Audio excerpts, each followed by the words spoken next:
سؤال حلقتنا: ايه الحاجات اللي ممكن تضيع وقتنا؟ اول حاجة عدم وضوح الهدف من الحياة. لما تسأل حد انت بتعمل ايه يقولك انا رايح مع الرايحين وجاي مع الجايين. الدنيا واخدة كل واحد في سكتها، ماشي في الحياة بحقق كل اللي حواليا عايزينه وطلباتهم واهدافهم، لكن انا مش عارف انا عايز ايه. مشكلة كبيرة لما تكون حياتك بدون هدف كبير، وده اتكلمنا عنه في حلقة معنى الحياة. ضروري يبقى عندك هدف كبير لحياتك وأهداف مرحلية بتشتغل عليها، واحد ورا واحد ورا واحد ورا واحد، وهكذا على مدار الحياة كلها. تاني حاجة الأفكار السلبية. الباحثين وجدوا أن حوالي 60 ألف فكرة بتعدي علينا في اليوم الواحد، معظمها أفكار سلبية وقليل منها جدا إيجابي. لو سبت نفسك لكل الأفكار دي، كل فكرة تاخد منك وقت وطاقة، يبقى فعلا الوقت مش هيكفي كل الأفكار دي. لو استغرقت في التفكير في الماضي وقعدت تتخيل موقف معين مرة واتنين وتلاتة وعشرة، هتطلع بنفس النتيجة ونفس الطاقة السلبية اللي تسيطر على كيانك وتشل حركتك. محتاج تتعامل بحسم مع الأفكار السلبية دي، وتبطل تستغرق في التفكير في الماضي، وإنك تكون واعي لأفكارك وتركز على الإيجابي منها. في أوقات انتظار كتير بتضيع مننا، يعني مثلا في وقت انتظار عند الطبيب، أو زحمة المرور، أو منتظر أوردر في مطعم، أو منتظر ابنك لما يخلص الدرس بتاعك. على مدار اليوم هتلاقي أوقات كتيرة ضايعة مش بتحس بيها ولا تستفاد بيها.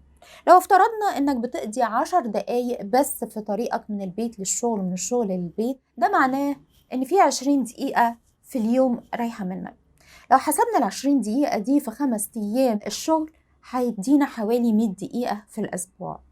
لو خدنا ال100 دقيقة وضربناها في 53 أسبوع في السنة، هيدينا حوالي 5300 دقيقة في السنة ضايعين، يعني حوالي 88 ساعة تقريبا، أو 3 أيام و6 من 10 في السنة ضايعين مننا. شوف بقى تشتغل كام سنة وبيضيع منك وقت قد إيه. رابع حاجة محاولة السيطرة على كل شيء. في مدير يحب يعمل كل حاجة بنفسه، ما يرضاش يخلي حد يساعده ويشتغل معاه وينجز المهام بتاعته معاه.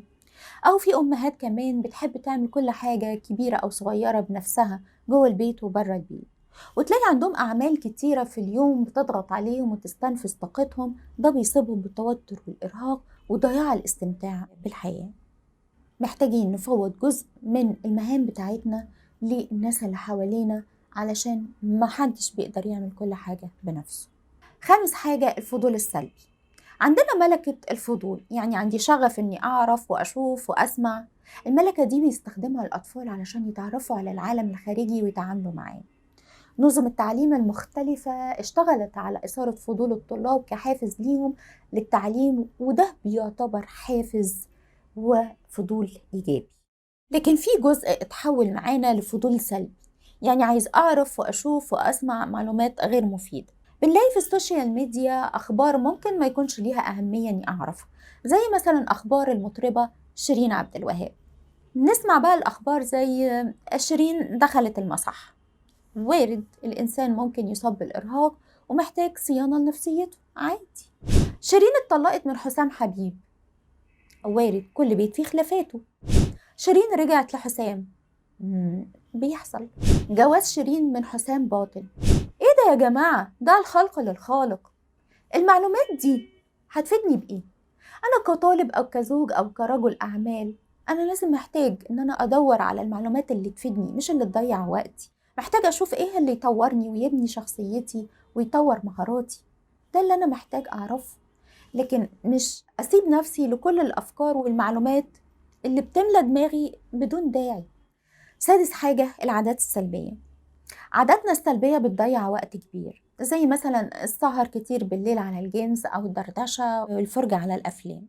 عدم انتظام ساعات النوم بيلخبط الساعة البيولوجية بتاعتنا، وده بيعمل لنا صداع، والجسم مش بيلاقي طاقة يعمل أي حاجة.